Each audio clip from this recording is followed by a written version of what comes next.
DRB news में आप सभी का स्वागत है। मैं हूं सैयद सलमान और बात करेंगे अखबारों की सुर्खियों की। अखबारों की सुर्खियों पर बात करें उससे पहले हम आपको इंट्रोड्यूस करा देते हैं, परिचय कराते हैं। हमारे साथ हैं वरिष्ठ पत्रकार अनुराग त्रिपाठी जी। अनुराग जी, आपका बहुत बहुत स्वागत है। धन्यवाद। अनुराग जी, हम लोग ये जो कार्यक्रम पेश करते हैं, आज अचानक एक हमारे यहाँ अनुराग जी का आगमन हुआ, तो ज्ञान को बटोर लेना चाहिए, ज्ञान को जितना मिल सके इकट्ठा करते रहना चाहिए। अखबारों के साथ हम चर्चा करते चलेंगे अनुराग जी के साथ कुछ सुर्खियों पर, खासकर जो भी हमारे से जुड़ी हुई है, देश से जुड़ी हुई है, संस्कारों से जुड़ी हुई है और आजकल विवादों में भी आ जाती है। अनुराग जी, आज हम शुरू करते हैं गुरुवार के 17 फरवरी 2022 आज का दिन, और नवभारत टाइम्स से शुरू करते हैं। नवभारत टाइम्स ने आज की सुर्खी आप देखिए बनाया है, भैये बोलकर घिरे चन्नी, पार्टियों ने लगाया पंजाब का भाईचारा खत्म करने का आरोप, और पीएम ने आपको कांग्रेस की फोटोकॉपी बताया, काफिले पर हमला, बघेल को जेड सुरक्षा। ये आज की सुर्खी है। अनुराग जी, नवभारत टाइम्स की आज की ये सुर्खी, ये एक इससे जुड़ी हुई सुर्खियाँ कुछ और भी हैं। अनुराग जी, ये बड़ी कमाल की बात है कि चुनाव चल रहे हैं 5 राज्यों में, और उससे लेकर सोमैया ईडी के वसूली एजेंट, ये सब ठीक है। आज की गोल्डन मैन बप्पीदार नरिया दाऊद और परिजनों की मनी लॉन्ड्रिंग का मामला नवभारत की सुर्खी है। केजरी के आतंकियों से संबंध, ये इतनी बड़ी चन्नी की खबर को आज मुख्य पृष्ठ पर नवभारत में जगह नहीं मिली है। देखिए, और हमारा महानगर में यूपी बिहार भैया पर कांग्रेस की फजीहत, ये महानगर ने इसे लिया है। कोरोना प्रतिबंध से मिलेगी राहत, इसे अलग से हम लोग बात कर लेंगे। ये नवभारत हमारा महानगर की सुर्खी है। बात अगर सामना की जाए तो सामना भी शिवसेना की पत्रकार परिषद में राणे सुमैया पर हमला और पर्दाफाश वाली खबर को सुर्खी बनाया है उन्होंने। मराठी के कुछ अखबार हैं, मोदी सरकार विरुद्ध मोर्चे बंधनी, इसमें से कोई ऐसी खबर जो आपको लग रही हो? वार प्रतिवार दूसरी जो बड़ी खबर है राणे और सोमैया जी को लेकर, और बनाम शिवसेना, ये आज की सुर्खियों में ये मुद्दा है नहीं भैया वाला। और मार्च मध्ये सरकारला बदल, नवे अध्यक्षी नवराष्ट्र में भी नहीं है। असल में वो लीडरशिप की बात है सलमान भाई जी। हिंदी अखबार है कि लीडरशिप को वो टच करता है जी। अब वो बोला गया पंजाब में है शब्द जी, लेकिन वो महाराष्ट्र तक कर रहा है और कलकत्ता तक कर रहा है जी। शब्द अलग अलग तरीके से। जो भी जहाँ भी माइनॉरिटी है और ख़ास तौर पे भाषिक माइनॉरिटी है जी, वो धीरे से इससे इनडायरेक्टली टच होता है।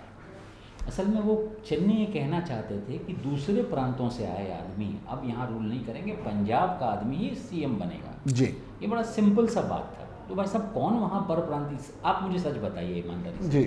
कि कौन पंजाब में तो उन्होंने एक सिख छोड़ करके एक हिंदू वहाँ बिठाने से इनकार कर दिया। उनके पास ऑप्शंस थे सब पार्टियों के पास, जी, है ना जी। वो बरसों से पंजाब स्टेट में सिर्फ सिख बनता है ना। जी, जी। तो एक तो धर्म परिवर्तन ही नहीं होता, तो बाद में पर प्रांतीय परिवर्तन तो बहुत बड़ी बात बहुत है। बड़ी बात थी। ये क्यों बोले चेन्नई जो है एक झूठा दुश्मन बनाने की कोशिश कर रहे हैं।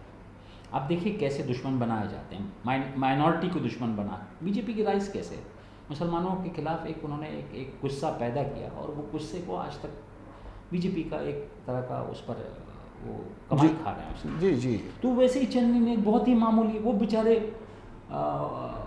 बिहार और उत्तर प्रदेश से आए लोग हैं जो वहाँ मजदूरी करने जाते हैं। हर गांव से लोग जाते हैं, कोई ऐसा गांव बचता नहीं। इनफैक्ट जब वो कटाई वटाई का सीज़न आता है तो हर गांव में सिर्फ बूढ़े और बच्चे रह जाते हैं, हर जवान आदमी आप पंजाब में जाता है। जी।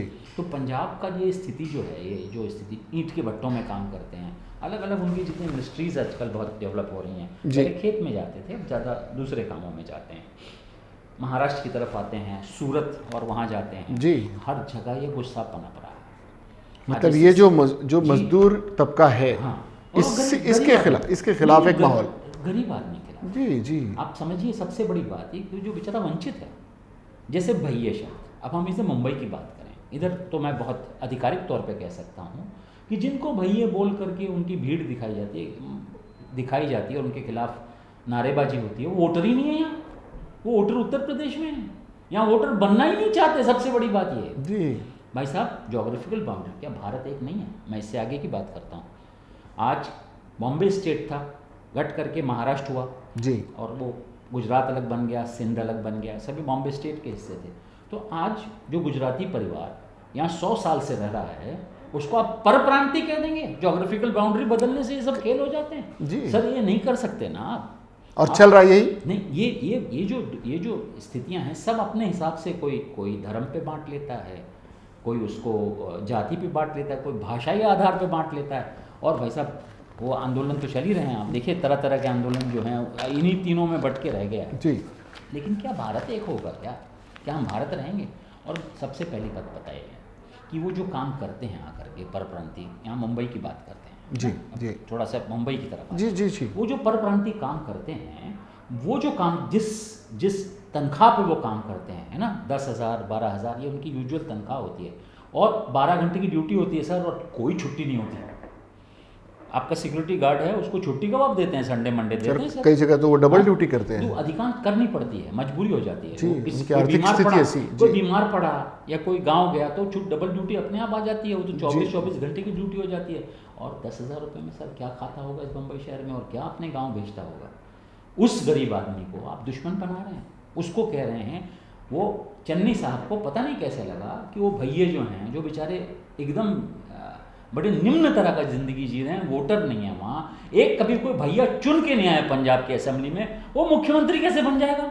मतलब पूरा पोलराइजेशन का नहीं, खेल। वो खेल है, एक पत्थर फेंका गया है जी। और बड़े शातिर तरीके से मुझे लगता है फेंका गया है। यूं ही नहीं हुआ, बदमाशी में फेंका गया, यूं ही नहीं। एक दुश्मन बनाया गया जो है ही नहीं, उसको खड़ा, पंजाब को उठ के खड़ा करना है।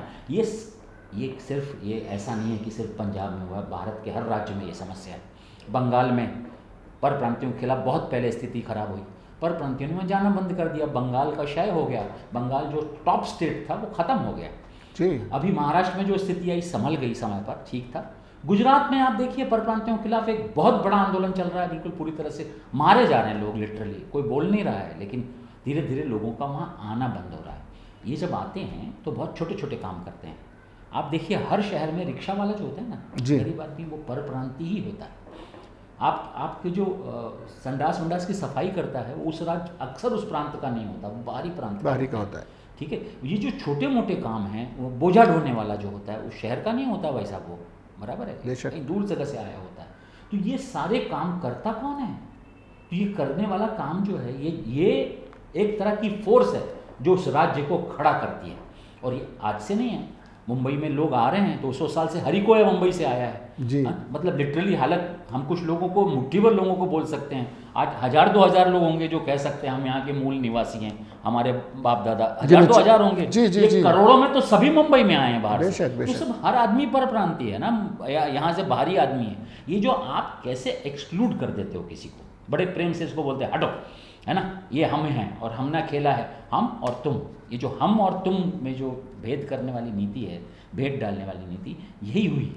और ये बड़ा दुर्भाग्यपूर्ण स्थिति रही कि ये प्रियंका गांधी जी की मौजूदगी में हुआ और उनको रियलाइज़ नहीं हुआ शब्द, शायद वो पंजाबी समझती नहीं होंगी ठीक से, इसलिए गड़बड़ हो गई मैं समझता हूँ, लेकिन बहुत बड़ी गड़बड़ हो गई। जबकि वो पूरी तरह से उत्तर प्रदेश को पूरा संभाल रही है। इस पर तब से आज कुछ बोल नहीं रही है, ये और भी दुर्भाग्यपूर्ण है कि कांग्रेस इस पर कुछ बोले। ये कांग्रेस का एक राष्ट्रीय छवि है, एक राष्ट्रीय रूप है, क्या वो भी ये सब पॉलिटिक्स खेलेगी? अगर वो ये पॉलिटिक्स, अगर महात्मा गांधी की कांग्रेस ये पॉलिटिक्स खेलेगी तो वो कांग्रेस कहलाने के लायक नहीं रहेगी। मुझे ख्याल से बहुत भयानक काम हुआ है ये जो स्थिति है आज, ये परप्रांतीय आंदोलन जैसे जगह जगह ये लोग, बाहरी लोगों के खिलाफ जो गुस्सा है, ये हमारे काम ले रहे हैं। सर कौन परप्रांतीय आकर के काम लेता है? बड़े मुश्किल से एक पीढ़ी खड़े होती है, दूसरी पीढ़ी बनती है ना, वैसा तब वो राज्य बनता है, तब वो स्टेट बनता है। आज न्यूयॉर्क पूरे विश्व की राजधानी है। क्यों राजधानी है भाई साहब जी? राजधानी इसलिए है, उसमें हर रंग, हर तबके, विश्व के हर आदमी रहता है। सर आज भारत में तो कोई वैसा देश है, ऐसा मैं जानता नहीं, मुंबई में सब विश्व के हर भाग के लोग नहीं रह सकते। आज यहाँ पर भी भाई साहब नाइजीरियन लोगों के खिलाफ गुस्सा मुझे दिख रहा है एकदम से, है ना, एक तरह से उनको निशाना बना रहा है। किसी ज़माने में 70-72 में अरब लोग बहुत आते थे, उनके खिलाफ गुस्सा पनपा, इससे नुकसान हुआ ना। आप एक ही वर्ग को, कुछ लोग करते होंगे गड़बड़, मैं समझता हूँ कुछ नाइजीरियन पकड़े जा रहे हैं ड्रग ट्रेड पे, तो हर नाइजीरियन स्टूडेंट जो आया है वो ड्रग बेचने आया है क्या महाराष्ट्र में या मुंबई में? ये जो सोच है, ये सोच गड़बड़ कर देती है। जनरलाइजेशन जो है, सामान्यकरण जो है आदमी का, उसकी सबको एक ही ढांचे में आपने डाल दिया और आपने एक साथ एक्सक्लूड कर दिया। इससे जो नुकसान हो रहा है ये जो सोच का नुकसान है, इस सोच का बहुत आने वाले दिनों में काफ़ी नुकसान इसका होगा नुकसान बहुत बड़ा उठाना पड़ सकता और है। समाज को इसका नुकसान समाज उठाना को पड़ेगा। इसका नुकसान उठाना ये खबर की बात थी। कुछ और खबरें जैसे राणे और किरीट सोमैया शिवसेना पर बरस रहे हैं, या अचानक उद्धव के प्रति प्रेम जागा है दोनों का कि भाई संजय राउत उनका नुकसान कर रहे हैं, ये खबर है। दूसरी कुछ और खबरें हैं अनुराग जी जिस पर हम लोग चर्चा कर सकें, आप जिस पर चाहें। आप तमाम अखबार आपकी नज़रों से मुझे लग रहा गुजरे है हैं। थोड़ा सा ये राणे के बारे में जो जी। विवाद चल रहा जी। है, ठाकरे परिवार पे जो किरीट सोमैया जी ने जो आक्षेप लगाए हैं, जी। परिवार पे ही आक्षेप लगा दिए हैं सीधे परिवार सीधे, को, जी। और उसको डिफेंड करने के लिए उतर आए हैं संजय राउत। जी। संजय राउत का अक्सर जो है वो बड़ा कड़ा लिखते हैं, लेकिन शब्दों का संयम रहता है।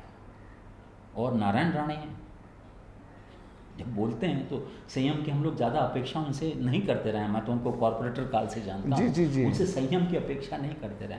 कल एक मज़ेदार बात मुझे समझ में आई। जी। मुझे दिखाई पड़ा कि संजय राउत अपना आपा खो चुके थे और कुछ ऐसे शब्दों का प्रयोग कर रहे थे जो सामान्य तौर पर नहीं करना चाहिए। और नारायण राणे इतना संभल करके बोले हैं कि लगा ही नहीं कि नारायण राणे हैं वो। ये स्थिति कल बड़ी बदली हुई स्थितियां थी, मुझे बड़े अजीब ये जो विसंगति मुझे कल नजर आई है ना ये। और मुद्दा तो बहुत कुछ था नहीं भाई साहब, दोनों ही जो बोल रहे थे उसमें कोई ज़्यादा निकल करके कोई अर्थ समझ में आ रहा था, कोई बड़े सबूत लेकर के आए थे या ऐसा कुछ नहीं। वो राजनीतिक बयान थे, बयानबाजी थी और मेरे ख्याल से ज़्यादा उस तरह की चीज़ें थी तो वो ये आपकी मजबूरी थी। नवभारत टाइम्स ने ठीक ही लिखा है कि राणे और किरीट ने संभाला मोर्चा। हाँ, दोनों लोग अपने तरीके से कर रहे हैं। राणे जी ने सोमैया का मोर्चा संभाला। जी। वहाँ दूसरी तरफ राउत जी ने उद्धव ठाकरे की तरफ से। अब उद्धव ठाकरे जी का पूरे परिवार का जो कुछ वो बोल रहे थे उस पर बोल करके कोई ज़्यादा फायदा किया तो मुझे लग नहीं रहा है ना। जी। वो जो स्थिति बनी है और वो खुद ही उनको घेरे में लगा हुआ है। पहले उनको अपने राउत साहब को अपने घेरे को ठीक करना चाहिए, उसको दुरुस्त करना चाहिए। ये एक डेवलपमेंट और सामना की खबर है। मोदी सरकार विरुद्ध मोर्चेबांधणी, केसीआर उद्धव ठाकरे रविवारी मुंबईत भेटणार। हाँ, ये एक राष्ट्रीय स्तर पर एक परिवर्तन होने की संभावना कहाँ तक? ये 4 मुख्यमंत्रियों ने तय किया है जी, जिसमें केसीआर बहुत बड़ा रोल ले रहे हैं, स्टालिन इसमें शामिल है जी, बड़ी बात है। बनर्जी भी इसमें शामिल है। ये 4 मुख्यमंत्री, 4 मुख्यमंत्रियों की 2 की पहल नहीं है तो 2 की यही मुलाकात। हाँ। वहाँ स्टालिन ने मुलाकात कर ली है ममता बनर्जी। 4 लोग इकट्ठा हो रहे हैं और इकट्ठा होकर आवाज़ उठा रहे हैं। लेकिन राजनीतिक तौर पर है ना स्थिति आज ऐसी बन पड़ी है जी कि राज्यों के मुख्यमंत्री आपस में लड़े हुए हैं। जी। गोवा में आप देखिए भाई साहब कि केजरीवाल और ममता दीदी लड़ी हुई हैं। स्थिति आजकल अगर अखिलेश अगर चुन करके आ जाते हैं तो एक और पीएम का एक दावेदार। आज की स्थिति में नहीं कह सकता क्या, लेकिन एक अगर आने वाले दिनों में कि अगर मुख्यमंत्री बन गए कहीं तो हमारे वो प्रधानमंत्री का एक और कैंडिडेट तैयार हो जाएगा। हमारा महानगर ने एंटी भाजपा फ्रंट की तैयारी पर एक अच्छी सुर्खी के साथ लगाया है। ठाकरे और केसीआर के बीच क्या बात हुई? बहुत बड़ा वो जो खेल शुरू हो चुका है पहले कांग्रेस को छोड़ करके बाकी लोग। अच्छा, गैर भाजपा और गैर कांग्रेसी एक गठबंधन बनाने की बात चल रही है। काम चल रहा है उस पर, लेकिन उसमें अभी केजरीवाल जी सटकते रहे हैं, उसमें फंसे नहीं हैं।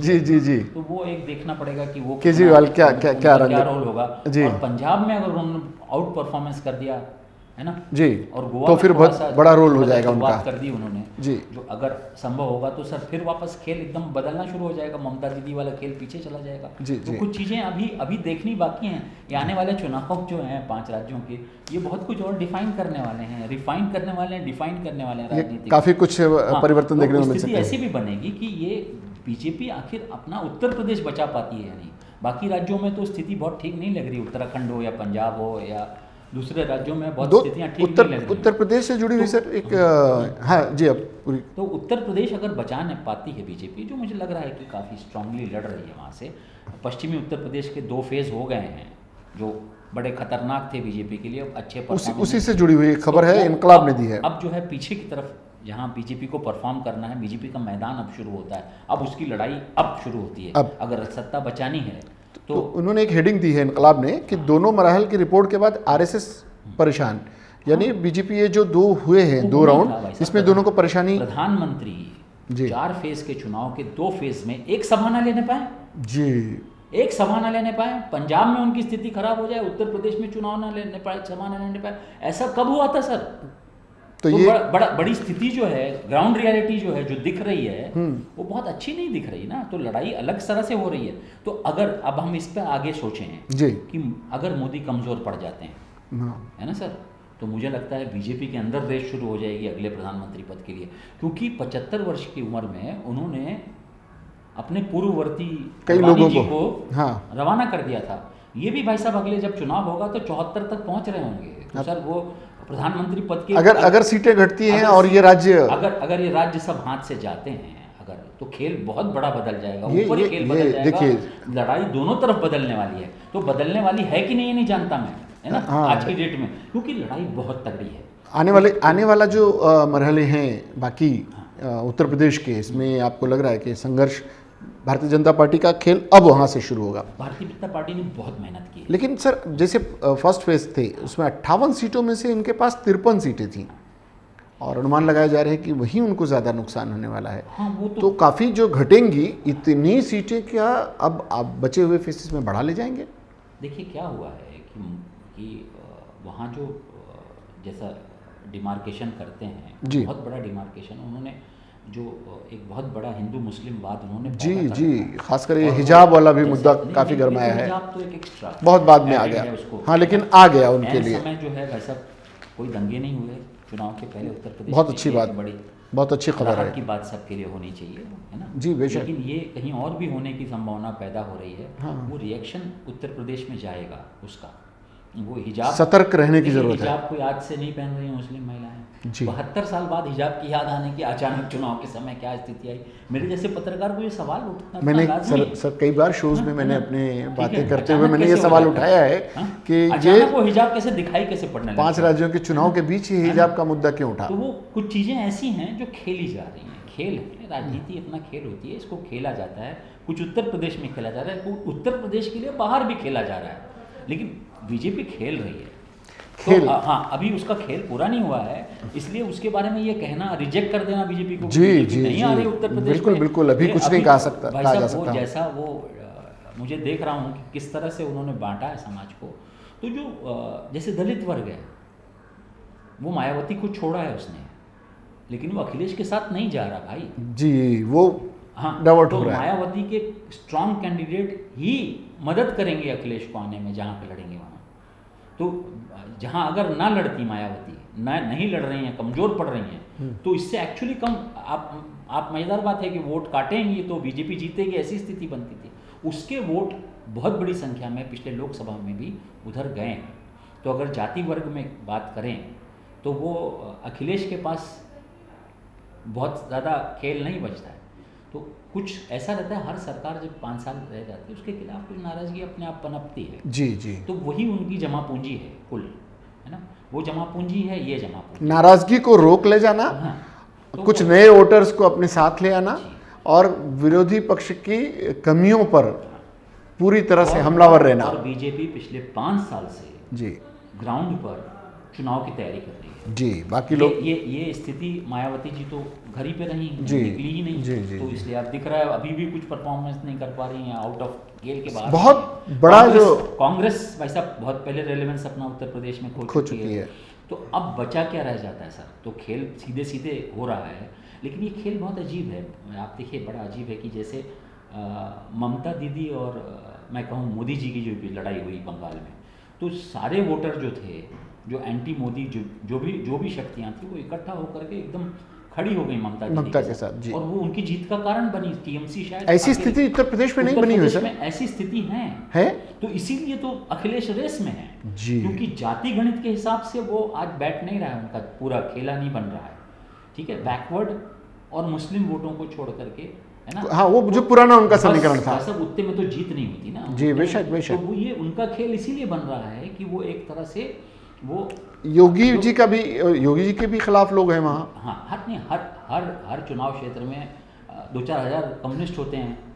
ठीक है, तो कितनी भी मरी हालत में कांग्रेस के कुछ हाँ, वो जब अपने कैंडिडेट नहीं जीतते देखेंगे तो नहीं देखते हैं, तो वो एक तरह का अपना वो खेल बदलते हैं। जी। तो ये अखिलेश जी इसलिए रेस में है, और वो किसानों को जो गुस्सा उनके काम आ गया, जो यहाँ की हाँ, सीटें- पश्चिमी उत्तर प्रदेश जो वगैरह में पश्चिमी जो सीट में जो वो एकदम से आगे निकल गए हैं। आज की डेट में अगर इतने तक गिना जाए तो बीजेपी बहुत पीछे है अब तक के चुनाव। लेकिन दूसरे फेज में उसने मेहनत बहुत की है। जैसे मैं बताऊं, अब आप सोच सकते हैं कि कर्नाटक के मंत्री 1 महीने तक बनारस में रहे। क्या बात है। सर, सारे कन्नड़ भाषी वहाँ हैं, उनको इकट्ठा करने के लिए कर्नाटक से हाँ, उन्होंने नेटवर्क हर अपना राज्यों तैयार से रखा। उन्होंने मेहनत की है 5 साल तक जी और बाकायदे स्टडी किया है अपने वोटरों का, और उस पर वो काम पे लगे हुए हैं, जी। है ना। और कोई बहुत बड़ा दंगा नहीं किया है, तो बहुत नाराजगी नहीं उनके खिलाफ मुसलमानों में भी इस तरह की, मतलब हाँ, मतलब कि निकल कर उनको हराने आए, जैसी होनी चाहिए, हाँ। है ना। वो लोग ज्यादातर घर बैठ जाते हैं, हाँ, ऐसे लोग जी। जो और वो जो एक्शन हुआ है मुस्लिम माफियाओं पे हुआ है, वो तो हिंदू मुस्लिम सबको परेशान करते रहे वो लोग, ऐसे जी। लोगों पे एक्शन। हाँ, वही जो ब्राह्मणों के नाम पर एक पोलराइज करने की कोशिश हुई थी कि भाई वो क्रिमिनल्स थे, वो क्रिमिनल, उनको ब्राह्मण या उनको मुस्लिम या उनसे क्या लेना देना है, उनके लिए कोई मतलब नहीं होता। क्रिमिनल होता है, और वो क्रिमिनल सबसे पहले सत्ता के पास भागता है। मजेदार बात है, पुलिस जहाँ जाएगी जिसके, तो वो क्रिमिनल की पार्टी अगले दिन बदलती है। ये क्रिमिनल सब चुन के आ रहे हैं फिर से। और ये जहाँ जिसकी सत्ता बनेगी, जिसको गवर्नर बुला लेंगे उस तरफ सत्ता डाइवर्ट हो बनाने के लिए, ये सबसे पहले भाग के दौड़ के वहाँ जाने वाले हैं। इनमें कोई शंका नहीं होनी चाहिए। जी। सर, बहुत सारे खबरें ली हमने और उनका हमने छोटी छोटी समीक्षाएं भी की। बहुत बहुत धन्यवाद, आप आए हमारे साथ और आज की अखबारों की सुर्खियों को एक अलग रूप दिया आपने। मुझे बहुत आनंद आया और आपसे चर्चा करने में। ये इस तरह की कार्यक्रम हम आपकी छुट्टी के दिन ज़रूर चाहा करेंगे कि आप आएँ किसी दिन, और सप्ताह में 1-2 बार आप आकर इस तरह की समीक्षाएं हमारे साथ किया करें। आपका बहुत बहुत आभार। और ये जो अचानक आपकी आमद हुई, उसकी वजह से अचानक कुछ अच्छी बातें हमारे दर्शकों तक भी पहुंची। DRV न्यूज़ के दर्शकों को ये हम बताते चले कि अनुराग त्रिपाठी जी वरिष्ठ पत्रकार हैं और अपनी राजनीतिक जो उनकी निष्पक्षता है और राजनीतिक सोच है, उसके लिए समाज में बहुत सम्मान के साथ याद किए जाते हैं। बहुत बहुत धन्यवाद आपका। ये थी अखबारों की सुर्खियाँ DRV न्यूज़ से जुड़ी हुई। कोई और बात, आपको ये कार्यक्रम कैसा लगा, इससे जुड़ी हुई कोई बात आप कहना चाहें तो ज़रूर कहें। हमारे चैनल को सब्सक्राइब करें, लाइक करें और कमेंट बॉक्स में जाकर अपनी बात कर दें। फिलहाल वक्त तो चला है आप सभी से विदा लेने का। सलमान को, अनुराग त्रिपाठी जी को, DRV न्यूज़ की पूरी टीम को दीजिए इजाज़त, लेकिन इसके बाद भी खबरों और कार्यक्रमों का सिलसिला जारी रहेगा। देखते रहिए DRV न्यूज़। जय हिंद।